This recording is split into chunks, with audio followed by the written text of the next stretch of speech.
Is there any? We got the green light, bro. We're waiting on Khabib's fat ass.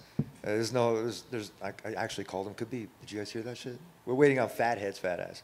And I'm gonna be real with it. We got the green light from the brass. Went and talked to them. We got the green light from his coach. We got the green light from his agent. His agent comes up and tries to hug me. He was all in pink, fucking looked like Pinky from Friday. It was funny as fuck.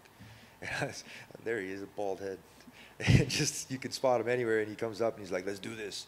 And in the reality, we're just waiting for Khabib's fat ass. So, I mean, he's the one that's scared.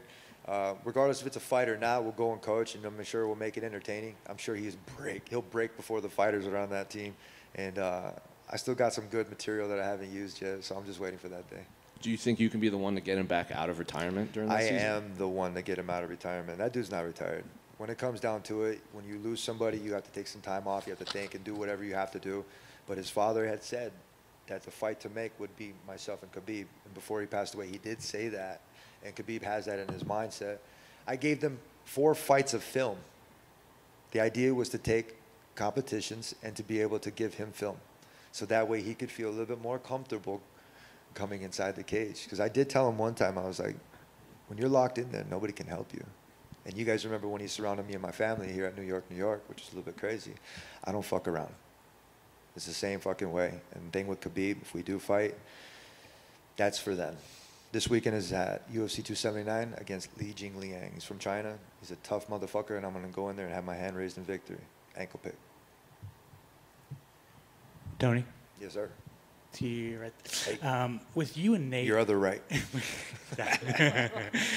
With you and Nate being on the same card, he said that he wanted to fight you. Was that fight ever on the table?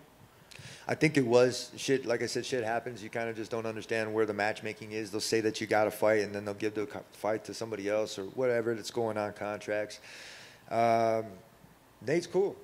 I'm going to be real. I have no guff against him. I mean, if we scrap, it'd be cool. You guys know what you're going to get. But I got some respect for the guy. You know, we were ever at a fight in Anaheim, which was funny because even before he called me out, he was like, Tony! And I was like, not now, I'm busy. And I was walking off to an interview, and this time I actually saw him, and he was with his buddy. Tried to pass me a doobie, and I was like, no, not right now, man. It's okay. We're at the fights, and it was his friend. It was funny. We didn't say anything, though. And I looked at him, he looked at me. And we're not trying to meme, we're trying to figure out what the fuck somebody else is going to say or who's going to say hi first. And we both went, ah. We gave a high five like this, and we bumped some chick on the head with our elbows on accident. So it was kind of a funny moment, but that was it right there. And so like I said, the Diaz has done a lot for the sport, and then, you know, they keep doing the same thing that, you know, everybody else does. But it's us big brothers that are leading the way to teach these guys not to be a bunch of fucking pansies. To go out there and don't tap and fucking come out with your hands raised in victory. Are you surprised you two haven't scrapped? No, not really. I don't care. I'm going to be real. When it comes down to it, I got to trust in the matchmaking. You know, Sean Shelby knows what he's doing. You know, you got Hunter Campbell and Dana White. They're a good team, man. They know what the fuck they're doing.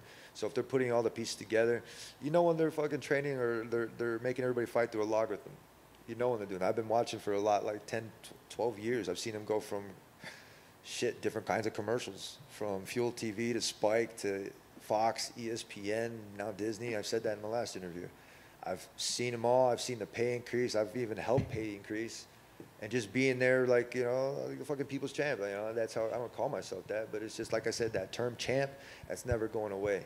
I'm not going to stop doing what I'm doing to help the company. I'm not going to, you know, decrease value myself. You know, that's not the way to do that. Is to get better, evolve, and make this place fucking awesome. You know, Forrest Griffin, perfect example. He's over at the PI. You know, he was traveling around in the same car for the longest time. Everybody would say that. He's like, yeah, he won the car on The Ultimate Fighter, and he's driving around still. That was from season 13. Holy shit. So it took him, I don't know how many seasons, how many years to be able to get to where he's at. I started in the mail room, too, in The Ultimate Fighter. It was kind of shitty. But where I am now is a shot caller. I do what I got to fucking do in order to get shit done, and they can trust on that.